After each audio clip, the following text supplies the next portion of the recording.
Okay. Okay, ito na po ang pinakaabangan natin, ang ulat tungkol kay tatay.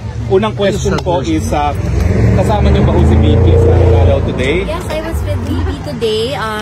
Actually, it was a very cheerful and lively visit today. Because syempre, nakitaan sa mong papa ay ang mga girls. Actually, as we entered the room, nandun na siya. She was early today, maybe because alam niyang kami dalawa yung bibisita. So, he was early today and nakatalikod siya. So pagpasok namin nakatalikod na. I shouted, Dada Ruby! Tapos paglingon niya, ayun, nakasmile. And then, syempre, nagbeso kami, nagmano, naghug. And then sabi niya, my little girls.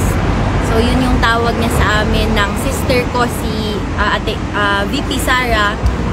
Little girls niya daw. So, today, medyo mahaba yung kwentuhan. And he was... ayun, bumalik yung pagka-humorous niya nung kaming dalawa yung nandun. And he was even, you know, joking around kasi may microphone dun. Tinatabunan niya, tapos ganyan na naman. And kinakausap niya yung whoever's monitoring it. So yeah, it was a very parang cheerful visit today. He was instructing my... he was instructing my sister and I kung ano yung mga bilin niya sa amin, and he had messages for the family, of course. And ayun, binalita ng sister ko na all of you are here today to, of course, again, show your unwavering support to him. And ayun, of course, nagpapasalamat si PRRD to each and every one of you. Also, I want to relate to you my sister's VP Sara's message for you. Ito yung tinext niya. Okay, so mga kababayan, PRRD has requested that all 4 children visit him at the same time. Veronica will be the one to give the Thanksgiving message to the supporters in Duterte Street and provide updates, as this is her scheduled turn to visit, and I am here only upon PRRD's special request that I spend time with my siblings, especially Veronica.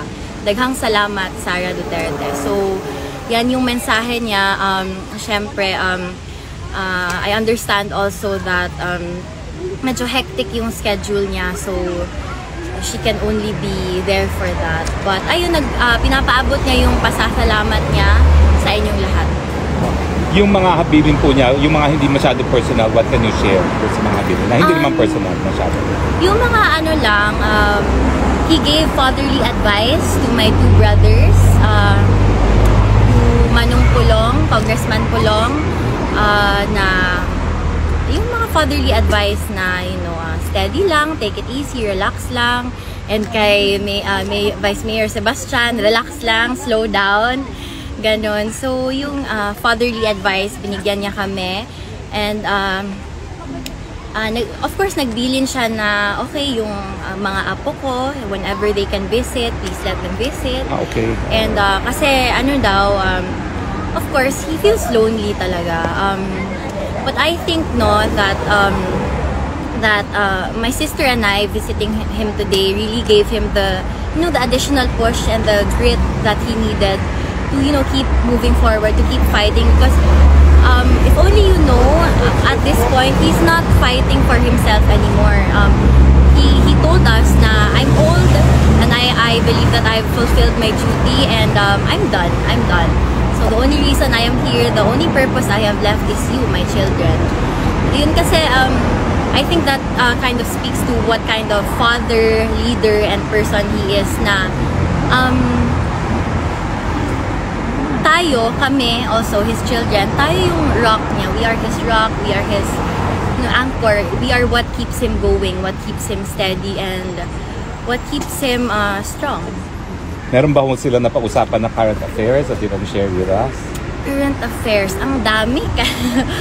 Kasi since nag-usap sila, so may time na ako na nanahimik lang ako, and then nag-hug lang ako sa kanya. Magkaharap kasi sila ni VP, tapos ako yung nasa tabi niya.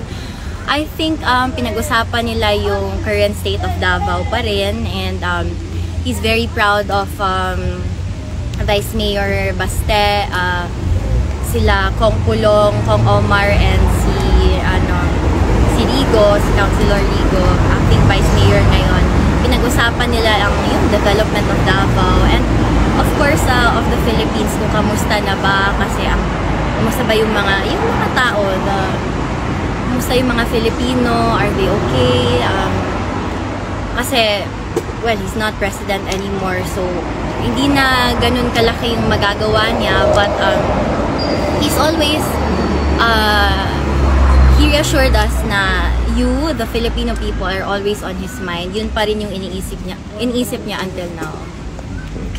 Did former President Duterte mention or discuss with you his message of not being present for the Cadayawan Festival in Davao? He misses Cadayawan, that's for certain. He misses Cadayawan. Talagang naalala niya yung different festivals and different showcases of culture in Davao. Kasi iba-iba yan yung mga parade from the pageant. So he misses his city and he misses Davao City, and sabi niya balang araw, one day makabalik din siya. Yun lang yung gusto niya. Yung 4 kayo makakabisita, when will it happen? We are waiting on the schedule of Pongpulong and Vice Mayor Baste as of now. So actually no, medyo everything was kind of rushed. So we are still arranging it, but I think it's either by the end of the month or next month. Sasabay kaming 4 kasi yun yung special request ni PRRD. Si VP, will she be here for the confirmation of charges 23, 24, 25, That I do 26? not know, but she is I think she is planning out her schedule because well, we cannot say for sure pa kasi hindi naman basta-basta pwedeng umalis kasi VP siya. So. Kit, as Veronica Kitty Duterte, what's your message to the entire Filipino community supporting your father unwaveringly up until now approaching 6 months?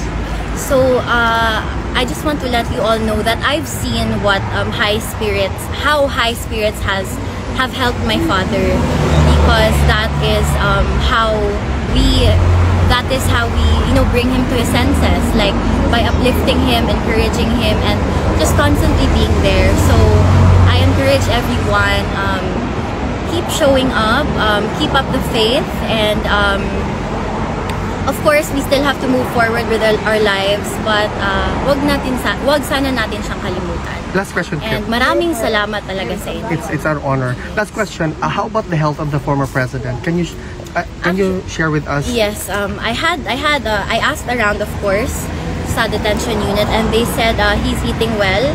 Actually, no. My father kasi he's naturally skinny because of genetics. His mother is my nanay suling is skinny also. Kaya kahit anong kain niya, payat pa rin, and it also comes with the old age, of course. So he's eating. Siguro not ideal yung eating time niya and the amount of food that he eats, but he's eating from time to time daw kasi he has 24-hour surveillance, so nakikita siyang pabunot-bunot ng mga sa kusina. So ganyan siya gusto niya yung maya-maya, and then gusto niya yung later in the afternoon na kumain, but sometimes they do have to push him to eat para naman mainom niya yung medication niya. Thank you, Kit. Okay, so merong yes. Ma'am Kitty, hi. Yes, I flew go. from London to be here this morning. It's And nice this is to my see you today, 13th sir. time to come to The Hague. Yes. And I've supported your father since the time of the Duterte administration. And I'm just wondering how you cope. I get relentlessly bashed, so many comments on Facebook and social media, and some people can be really harsh and nasty. And I'm just wondering if, as a family, if you moderate those comments, you look at those comments, because I know you look tired, you look maybe sick, if you don't mind me saying, because of your schedule and everything else. How are you coping? So I grew up in the public eye, so I've been exposed to the public ever since, and over the years growing up, I've received a lot of countless scrutiny, criticism, all of that, unsolicited opinions. But I think, again, I'd like to reiterate that it comes from the upbringing from my parents. Yes, I am very gentle towards the people that I love, but I'm also very tough, and I'm not sensitive at all. So I'm not sensitive at all. So ayun, to be honest with, if there's anything that bothers me, it's my father's situation. I've never really felt bothered, even as a teen before, with regards to, you know, the public scrutiny that I would receive. So I'm doing fine with that, and ayun, as cliche as it sounds, I am really unbothered to the scrutiny and Proud of criticism. you. Like, kumbaga sa atin pa, malayo sa bituka, I mean, hindi naman yun nakakamatay. What's the worst thing that scrutiny can do? Thank you, Kay. Yeah, thanks so much. Okay, so let's